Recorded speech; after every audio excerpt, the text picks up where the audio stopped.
ময়মনসিংহের ত্রিশাল উপজেলায় প্রত্যাগত অভিবাসীদের পুনঃএকত্রীকরণে রেইস প্রকল্পের ভূমিকা শীর্ষক ওরিয়েন্টেশন অনুষ্ঠিত হয়েছে। প্রত্যাগত অভিবাসী ফিরে এলেও পাশে আছি এই স্লোগানকে সামনে রেখে বুধবার উপজেলা পরিষদের সম্মেলন কক্ষে উপজেলা প্রশাসন ও ওয়েলফেয়ার সেন্টার ময়মনসিংহের যৌথ আয়োজনে ওরিয়েন্টেশনে প্রধান অতিথির বক্তব্য রাখেন সহকারী কমিশনার মাহবুবুর রহমান।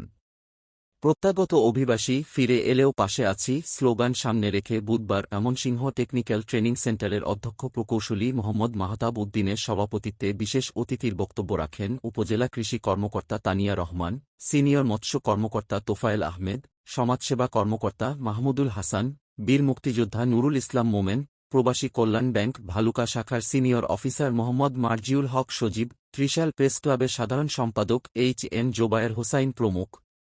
ওরিয়েন্টেশনে স্বাগত বক্তব্য রাখেন ওয়েলফেয়ার সেন্টার ময়মনসিংহের সহকারী পরিচালক মোহাম্মদ মাহবুবুল হাসান। ওরিয়েন্টেশনে সরকারি, বেসরকারি প্রতিনিধি, বিদেশ ফেরত অভিবাসী, সাংবাদিকসহ বিভিন্ন শ্রেণী, পেশার মানুষ অংশগ্রহণ করেন।